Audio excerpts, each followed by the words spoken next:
I want to ask you about the title of your project, Searching for Dragons. Mm-hmm.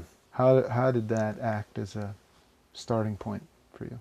You know, it's interesting. I battle with the name all the time because I don't know what it means.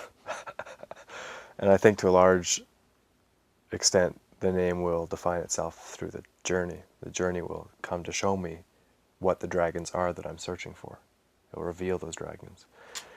But it began for me, I was very unhappy in a job that I was at. I was in a very well-paying job, but I was very unhappy. And I decided to go on a small trip. So I took a trip down to Costa Rica for a few months to live on a beach and surf and leave my high-pressure life and just go do nothing. And while I was down there, I found the landscape really was energizing me. I found I couldn't really wear shoes. I found that the energy was coming up through my feet. And I've never really felt that before. I always had a connection to nature, but I'd never really felt that intensity of something energizing me. And you could also argue it was the freedom of leaving the world behind that I was trapped in, that I was stuck in, and the patterns that I had been raised to accept of this is how you live. You work, you make a good living, you die, you get a good pension, hopefully you come out okay. And I think that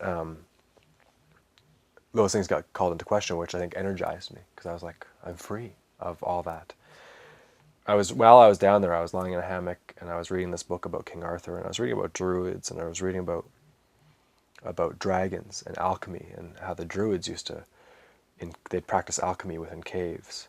So there was this idea of practicing alchemy in the caves, and they didn't want villagers to intrude, so they told the villagers dragons inhabited the caves, and that's what explained the glows from the fires that were coming out, So I was walking down this beach, and there's no development for miles, and all of a sudden I came across this gigantic stone dragon, and the serendipity just hit me. What are the odds of me leaving everything behind, ending up reading this book about dragons, and then going for a walk out in nature and encountering a giant dragon? Something is speaking to me. So that became the question, what is speaking to me? And I decided to go on a search to find what it was that was speaking to me. What were those dragons? What were those, what was that?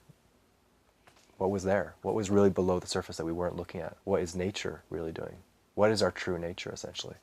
If you break down the manufactured reality, what is the deeper layer? What aren't we seeing? And that's essentially kind of where it all came from. But I still don't know what it means, which is beautiful, I think, in a way, because I'm searching.